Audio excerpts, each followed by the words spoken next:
Welcome back to the Leader Mentality Show, our CCMF edition here at Myrtle Beach.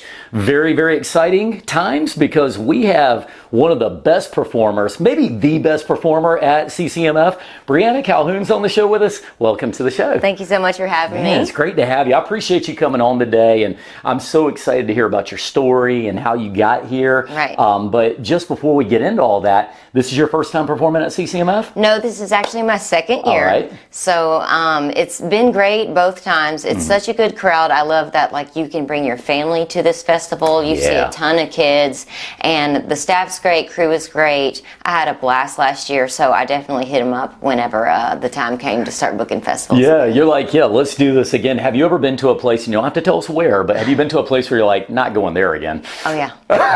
Lots.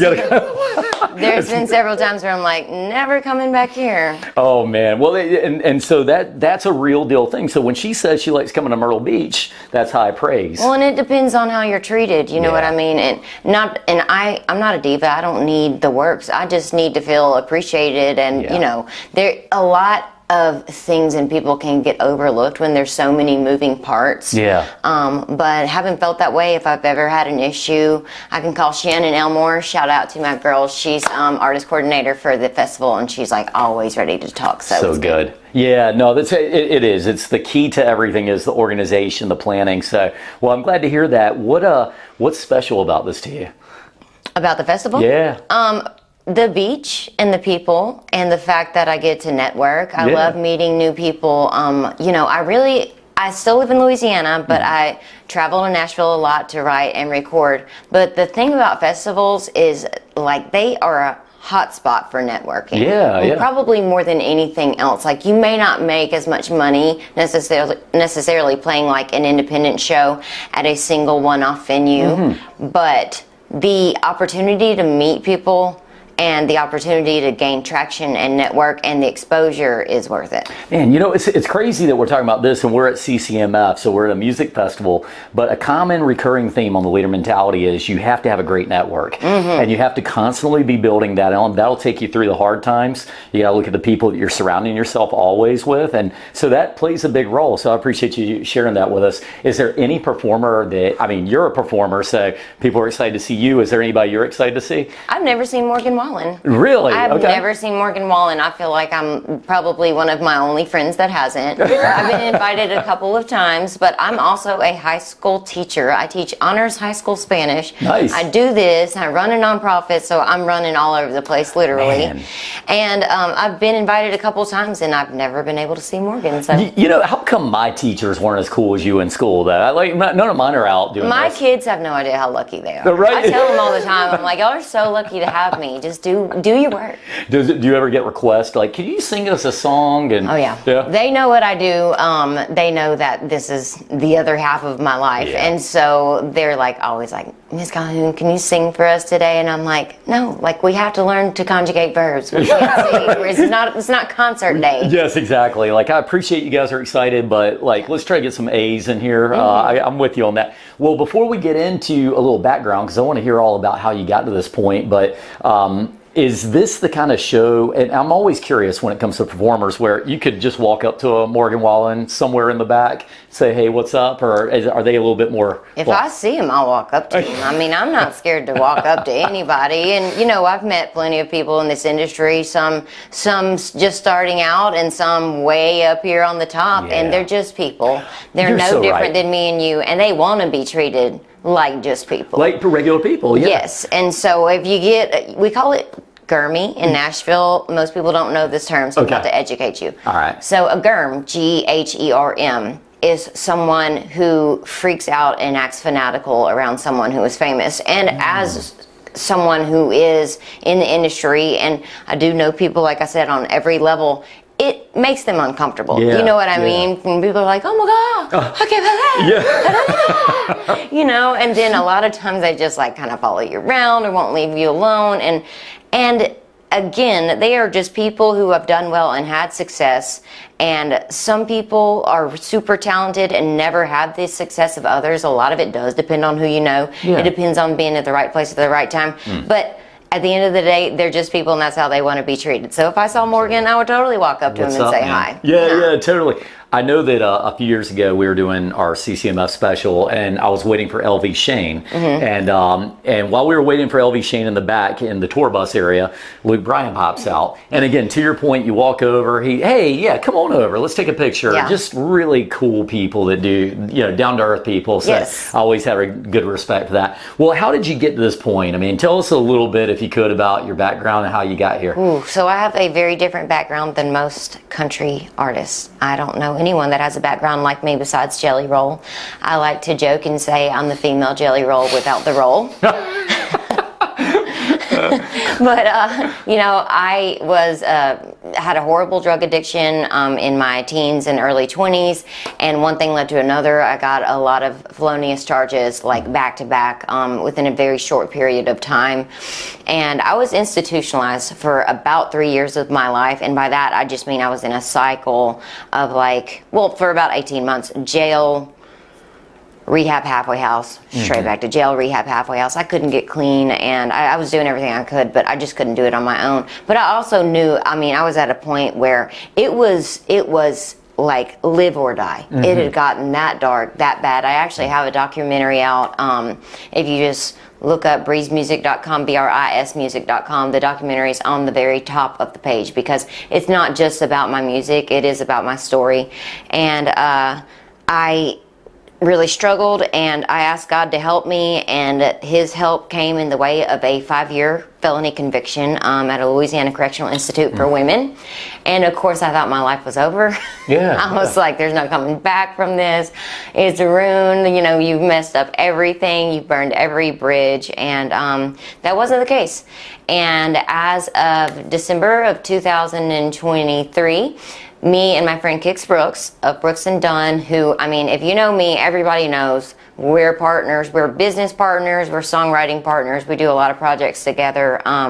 But we started a nonprofit called Hope on the Inside. And essentially what that does is I go share my story, maybe, give a 15, 20-minute talk, and then we bring our friends in that are other artists and performers and entertainers into men's and women's prisons, and we perform for them. Wow. And it's really cool because, they're not just there for the party. Everybody's sober, everybody's really in tune, they're paying attention, and they're so grateful, and you can feel that gratitude, and it's a connection like no other. And because I've been where they've been, they listen. They hear me because they know that I know what I'm talking about. And by the way, the 5 years got dropped down to 3 years and then 18 months. Okay. So did not spend that much time, and thank God for that. But Louisiana's prisons were so overcrowded at the time that they started writing laws to make your sentences concurrent. Well, all of mine were the same. They were all for drug possession. So 5 got dropped to 3, and then I got time and a half, and I ended up serving 18 months total. Well, but 3 years of just institutions, and it really changed me. I've always said that there's been 2 things that have completely changed the core of my person, my being, and that's being a parent. I have a beautiful 6-year-old daughter, and going to prison. 2 very different things. Hey, that's real talk then. It is real talk. And, whenever I first got out, I tell the girls and the guys this when I go in, I'm like, fake it till you make it. Don't take no for an answer. You got to find a way to believe in yourself. You need to find whatever your gift, your talent is, because I believe that finding a gift and a talent eventually leads you to your greater purpose, and then having faith in that higher power, whatever that might be for you. I feel like it's very important to find your spiritual journey and your connection on your own. So that I say prison outreach, I don't say prison ministry. Because there's so many things. There's so many caveats. And whenever people get released from prison, most of them have no self-esteem, not low, just no. And it's very difficult to put yourself out there and to believe in yourself. But I'm just like, just pretend like you believe in yourself. It's huge, and right? faking it till you make it. When you believe in you, others will believe in you, and you're honest with your past, they're going to appreciate that, and they're probably going to want to give you a chance, just like people did for me. And ultimately, I got my teaching license, which I wasn't even supposed to, because as someone with 7 felonies, you're not even supposed to be around kids, but that too, I met people, I networked, people believed in me, they wrote letters into the state for me, and they held a hearing for me, turned it over. I did that. Then I started doing music because it's always been my passion. Did that for several years. Then I met Kix and we started working together. And then 5 years later, here I am, and I'm still teaching and doing music, and I'm running the nonprofit. And I'm running myself into the ground, but it's worth it. I'm telling you, it's worth it just to see their faces. Progress always, it's so amazing.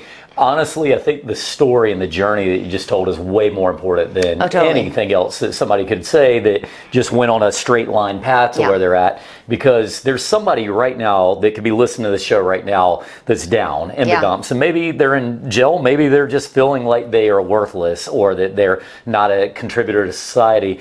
But the truth is that everybody has a talent. Everybody has a purpose. You gotta find that and keep your chin up because there's always a better day ahead. Yeah, and I always say too, if you think you've hit rock bottom, it's not the end of your story. It's your chance to start a new chapter. Yeah, that's powerful stuff. Yeah, I feel like you're the kind of guest that we should have on here for like 30 or 40 minutes. So I hate it that it's just such a short. It's okay. We can do it again sometime. Yeah, I'd love to have you back because there's so many points that you talked about today that I feel like are recurring themes of the show. Oh, yeah. We talk about life having bumps. It has ups and downs. And look, I don't care who you are. You're having a down spot, you have an up spot. Down spot, you have to anticipate the down spots and try to find your way through those. And when you're on the high spot, just know it might not last forever, but that you can still be better tomorrow than you were yesterday. So just keep grinding. That's cool. Is there any one person or just anybody that you look back on that was particularly influential on helping you turn it around? Obviously, my mom at one point was the only person who was still in communication with me because, I mean, the rest of my family had written me off. Yeah. So mom's never going to do that. Yeah. So shout out to mom for always being there for me. Right. And then I will say, too, that, like, Kix made a immense change whenever I met him, and we met through Louisiana people. We're from the same area in Louisiana, and like when he met me, it was my college friend and his cousin. They were buddies. They hunted together, and they were like, "Y'all need to meet. You have so much in common." And he does so much philanthropy. He's such a great man. I mean, and he just kind of took me under his wing. And honestly, I was doing the music stuff, and I was being a mom, and I was teaching school, and he very gently coerced me into starting the business. I'm like, I don't have time. He's like, you've got to do it, Bree. He's like, you got such a good message. And he'd already been with me to several prisons. He's like, you need to make it an official thing because you deserve this. And, like, we need to invite more people. And it's growing. We've got 2 fundraisers in Nashville this summer. We've had a lot of support. So I'm glad he made me. That's so cool. And you know what? There's another thing in there, and we can leave off with that before we get into your performances. Out there's somebody that you might be inspiring, that you might change their life with something very kind that you did, something you may not even realize you did. So always try to be your best because there could be somebody out there that you could change everything for. So very cool stuff. How can we find you this weekend? You're performing on Friday and Saturday. Yep. So if you go to if you just Google the Bree Calhoun, that's my Instagram handle, or you can go to Bree's Music, BRISmusic.com. I already said that. But I am performing on Friday and Saturday. On Friday, I'll be performing at the Blue Moon stage, and then on Saturday, no. On Friday, I'll be performing at the Honda stage at 5:30, and on Saturday, I'm performing at the Blue Moon stage at 3 o'clock. Hey guys, there's a lot of stages. She's keeping me straight. we have our producer in the background helping out. She's so like, you're not going to be there. So yeah, but just look for me. Look me up. I'll be posting on my Instagram, and I hope I see you guys there. And if not, enjoy the festival. And it's so cool. You can download the CCMF app and you can find everybody on there too. Yes, and I am on the app. So let's do that one more time. What is your charity and how can people get involved? So the charity is called Hope on the Inside, and you can go to breezemusic.com and you can see a tab, Hope on the Inside, and there is ways to donate, PayPal, Venmo, Cash App. There is all the YouTubes kind of showing the story, the documentary of my story, which Kix and our good friend Daphne Matheny helped me out on, and she does something very similar to this called a Drop of Sunshine podcast. Nice. Okay. She's great. Check that out. Yeah, check it out. And then you know, you can kind of hear about my story through the description and the documentary, and then my music as well. I have a song called If These Boots Could Talk, and it is a true story about a real pair of boots my grandmother gave me, not these, but a pair of Tony Lamas. And, you know, I kind of make the boots the metaphor for walking down the wrong road and then being able to put your boots back on with a new mentality. That's awesome. I love that. She is Briana Calhoun. Go check her out this weekend at CCMF. Thank you for being on the show. Thank you so You're much. Awesome. Love it. All right, keep inspiring. We'll see you guys on the next segment, Leader Mentality Show.